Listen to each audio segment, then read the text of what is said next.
कि बहुजन समाज पार्टी वो पार्टी है नेता बनाने वाली मशीन। और आप 90 के दशक में जाए तो होता है मध्य प्रदेश शासन ने एक फंड निश्चित किया है। क्या फंड होता है? अब आपको 500 करोड़ है, ही जीतेंगे प्रत्येक विधानसभा में। जब माननीय बहन जी आएंगी, उन्होंने आश्वासन दिया है कि प्रत्येक विधानसभा में मैं स्वयं सभा करूंगी। तो आप उत्तर प्रदेश में देखिए, राज्यसभा में देखिए, हमारे साथ रहे, सामान्य वर्ग के भी लोग रहे, जो न्यायप्रिय है वो हमारे साथ रहते हैं, जो अन्याय अत्याचारी है वो हमारे साथ है। जितनी सीटों से सरकार बननी है उतनी सरकार बना लेना, एक सीट जीतेंगे। बड़ा दावा कर दिया यहाँ विधानसभा क्षेत्र में हो। आज हमारे बीच में बहुजन समाज पार्टी से लोकल मेहमान हमारे साथ जुड़ रहे हैं, जो कि दतिया विधानसभा से बहुजन समाज पार्टी से दावेदारी करें।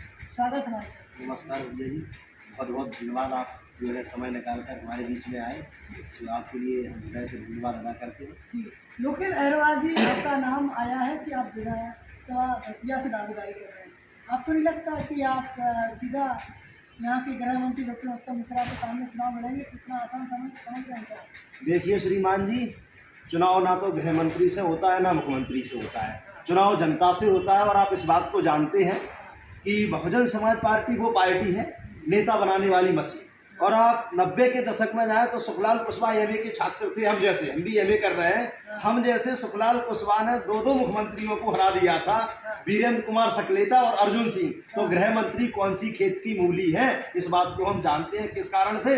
वोट के कारण से, क्योंकि अनुसूचित जाति का वोट 56,000 है और त्रिकोणीय मुकाबला में पूरा वोट मेरे साथ आएगा। तो गृह मंत्री मेरे सामने कहीं टिकने वाला नहीं है, ये अटल सत्य है।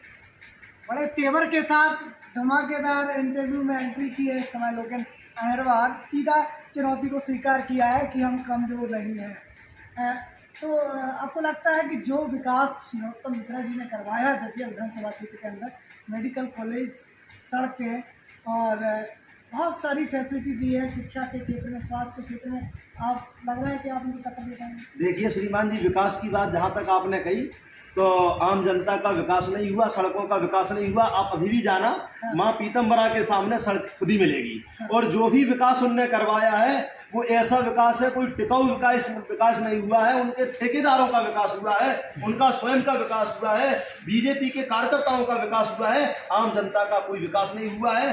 20% भी उनने टैक्स का पैसा आम जनता के विकास में नहीं लगाया। आप सीता सागर को चले जाएं, सीता सागर जो है वहाँ करोड़ों रुपए आता है और करोड़ों लग जाता, पता ही नहीं चलता कि सीता सागर है, कहीं नहीं है। दूसरी बात, आप मेडिकल कॉलेज की बोले, बिल्डिंग देखते हैं और बिल्डिंग बनी है, अब ऐसी बिल्डिंग तो बना जो हजारों वर्ष चल जाए। अब कोर्ट की बिल्डिंग जाओ, जिनकी कलई मतलब जर्जर हो रही बिल्डिंग है, ऐसा विकास तो मैं नहीं मानता हूँ कि यहाँ कोई विकास हुआ है। यहाँ केवल विकास के नाम पर ठगावा चल रहा है गृह मंत्री जी का, और निरंतर वो ठगावा कर रहे हैं। तो मुझे आशा और उम्मीद है पूरे अपने वर्ग से, पूरी समाज से, दतिया की जनता से, कि वो ठगावे में और छलावे में आने वाली नहीं है। वो बहुजन समाज पार्टी के साथ आएगी, मान्यवर साहब कांसीराम का मिशन पूरा करेगी।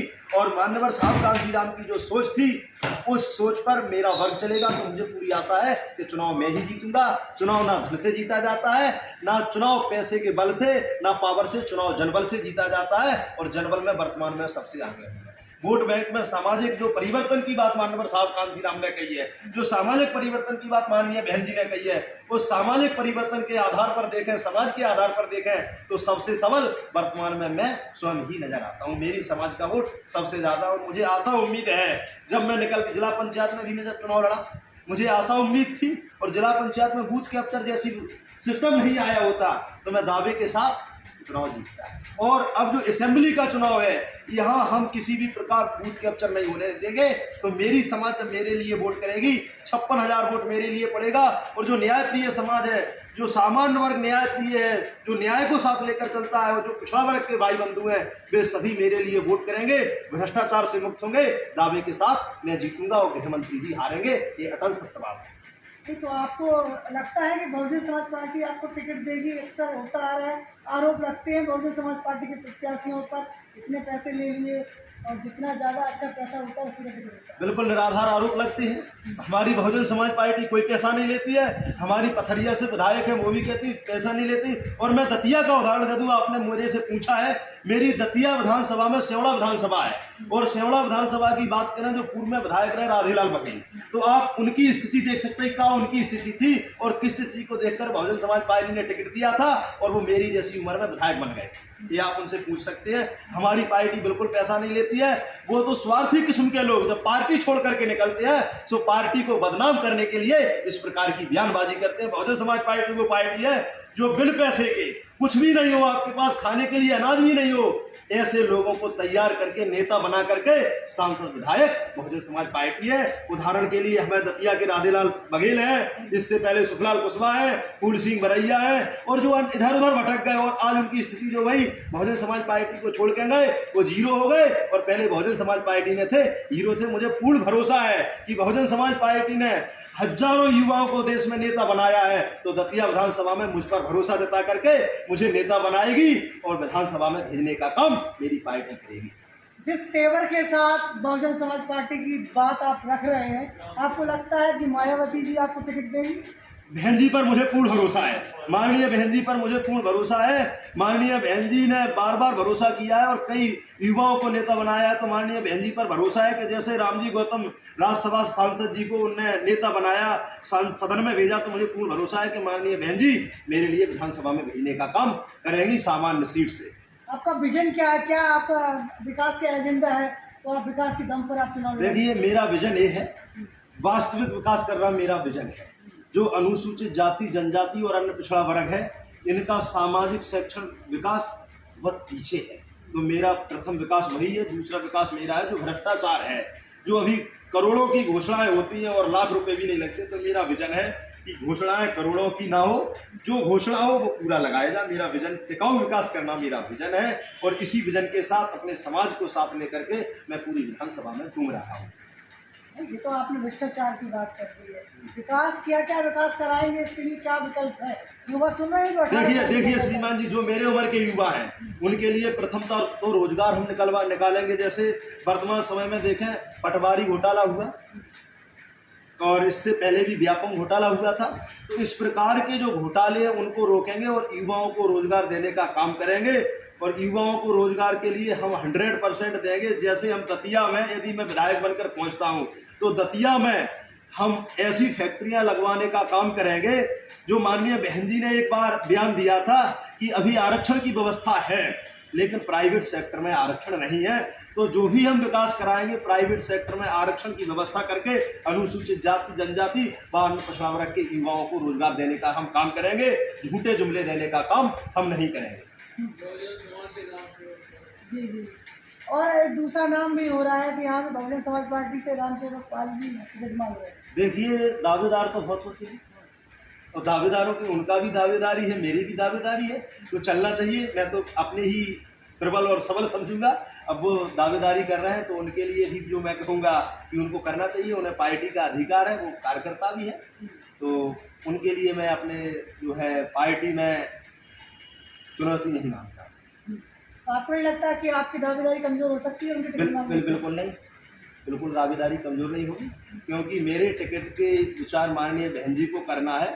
और जो समीकरण बनते हैं, समीकरण के आधार पर टिकट दिए जाते हैं, और समीकरण का आधार हम देखें तो बहुजन समाज पार्टी में हम 5 वर्ष से निरंतर काम कर रहे हैं और क्षेत्र में भी है। आप अभी निकले होंगे, जगह जगह हमारी पेंटिंग और हम क्षेत्र में रहते हैं। अब आपने जिनका नाम लिया है, अभी आप कार्यकर्ताओं के पास जाना तो वो कहेंगे कि भाई ये तो क्षेत्र में कभी दिखते नहीं, आपको नहीं से पूछ लेना। तो हमें तो अपने कार्यकर्ताओं पर, माननीय बहन जी पर भरोसा है कि मेरे पर भरोसा जताएंगी और मैं उनके भरोसे पर खरा उतरूंगा। आप दतिया विधानसभा की तैयारी इस समय कर रहे हैं, बड़ा सवाल आपसे करना चाहेंगे, आपके पास इतना पैसा है कि आप नरोत्तम मिश्रा जी से टक्कर ले पाएंगे व्यवस्था को देखते हुए? देखिए श्रीमान जी, आपने ये जो सवाल किया है ये लोकतांत्रिक सवाल नहीं है। वोटों को नोटों से नहीं तोला जाता है, ये माननीय साहब कांसीराम ने कहा है। तो आप नोट की बात वोट पे मत करिए, ये वोट की बात करिए कि आपके पास इतना वोट है कि नहीं है। तो मेरे पास वोट है और मेरी समाज के पास नोट है, और उसी नोट के बल पर मैं विधायक बनूंगा, समाज के नोट के बल पर, ना कि अपने नोट के बल पर। अपनी समाज से विधायक बन जाएंगे?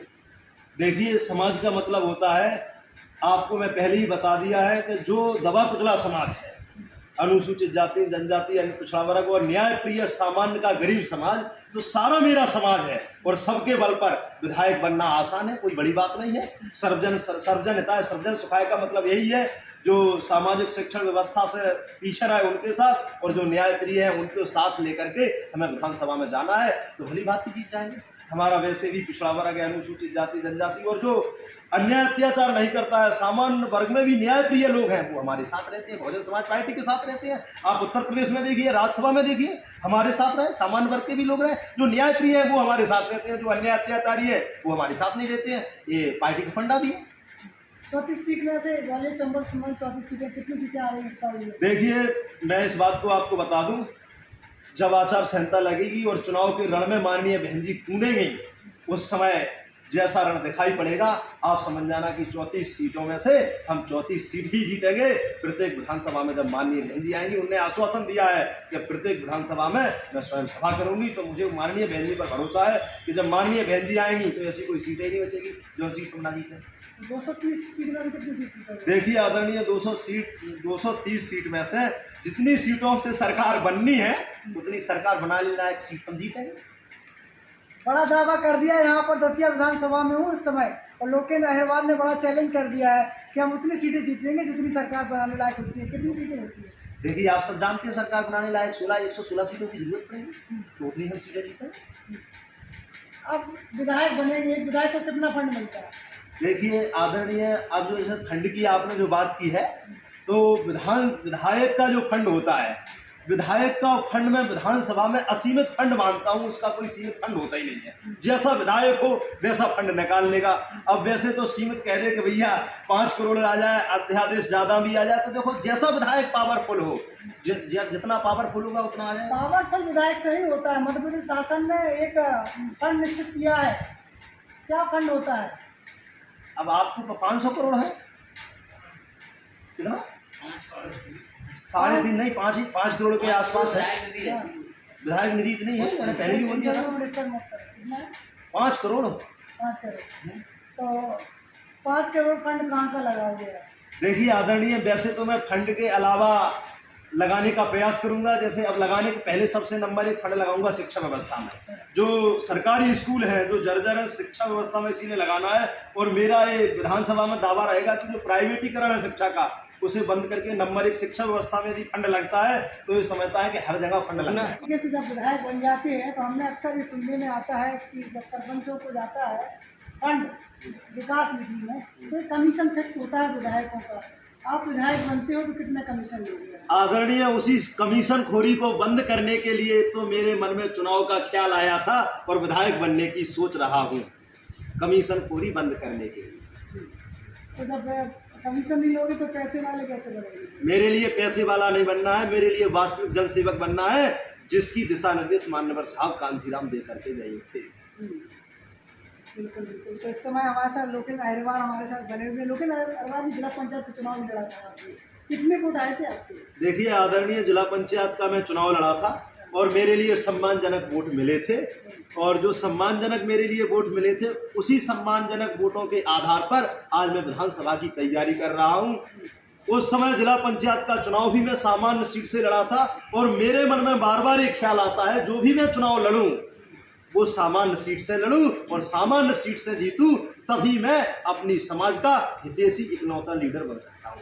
क्योंकि अनुसूचित जाति से जीता हुआ व्यक्ति, वो अनुसूचित जाति में जब घमासान युद्ध होता है ना आपस में, क्योंकि वो एक ही समाज के 10 लोग खड़े होते हैं, तो वो फिर किनके वोटों से बनते हैं? शोषण करने वाले लोगों के वोटों से बनते हैं। वो अनुसूचित जाति का काम छोड़ करके शोषण करने वालों लोगों का काम करते हैं। इसीलिए मैं सामान्य सीट से दावेदारी ठोक रहा हूं और मुझे अपनी समाज पर पूर्ण भरोसा है, जनता की, दतिया की जनता पर पूर्ण भरोसा है कि मेरे लिए चुनेगी और मैं विधायक बनकर जाऊंगा। अनुसूचित जाति की बात सदन में वास्तविक उठाऊंगा, जो हमारे SC सीट के भाई नहीं उठा पा रहे हैं।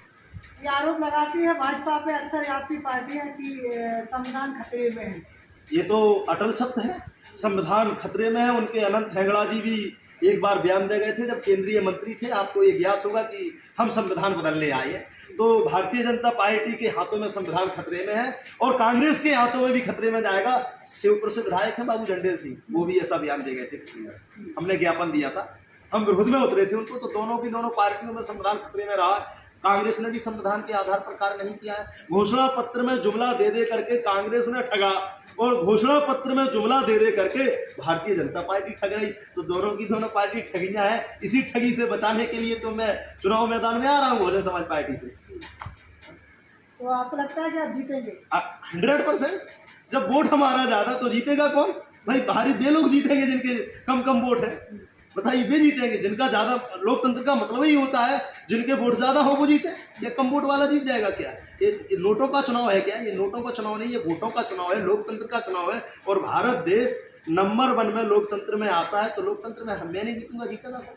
15 साल से लगातार जो गृहमंत्री नरोत्तम मिश्रा क्यों चुनाव जीत रहे हैं? देखिए, वो जुमलेबाजी के चक्कर में, घोषणा पत्र के चक्कर में। अब मैं गांव-गांव जा करके, हर घर जा करके ये समझा रहा हूं कि हमें घोषणा पत्र पर भरोसा नहीं करना है। हमें परम पूज्य बाबा साहब डॉक्टर भीमराव अंबेडकर के लिखित संविधान पर भरोसा करना है, जिसमें उन्होंने सारी सुख सुविधाएं दी हैं। पहले हमें वे पूरी करनी है, उसके बाद हम अन्य चर्चा करें। घोषणा पत्र में तो जो है बीजेपी चुनाव जीतती है, झूठे कह देते हैं। 15 करोड़ का उन्होंने जुमला दिया, अभी वो जुमला दे गए। उन्होंने पहले जुमला दे दिया था, वर्तमान में भी जुमला। लाडली बहना क्या है? जुमला तो नहीं।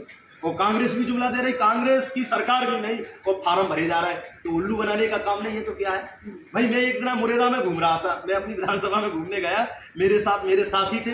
तो कांग्रेस के कुछ नेता जो है पहले सरकार भी नहीं बनी और फार्म भर रहे, तो उल्लू बनाने का काम नहीं है तो क्या है? कांग्रेस भी उल्लू बनाती है और बीजेपी भी उल्लू बनाती है। तो जो जुमलेबाज लोग हैं, जो कांग्रेस भाजपा के जुमलेबाज, भाजपा तो दे रही ना। देखिए आदरणीय, वो ठगने का काम कर रहे हैं।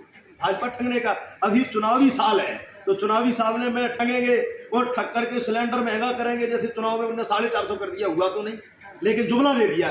तो चुनावी साल में जब ठग लेंगे, फिर वो शोषण करेंगे, अत्याचार करेंगे और भ्रष्टाचार करेंगे। वो शोषण, भ्रष्टाचार और अत्याचार के लिए जुमला तो जरूरी है, देना पड़ेगा क्या नहीं देना पड़ेगा? आप ये बताइए, जब हम मछली को पकड़ने जाते हैं तो केंचुआ लगाते हैं, और जब छोटा सा केंचुआ मछली को खिलाने का प्रयास करते हैं वो खा नहीं पाती और हम बंसी से उछाल लेते हैं। तो वही तो ये कर रहा है, मछली जैसा फंसाने का काम भाजपा के लोग कर रहा है हमारे लिए कि भाई हम जो है दाना थोड़ा सा डालें और बाहर निकालें और चुरा के खा जाए। ये इनका काम चल रहा है।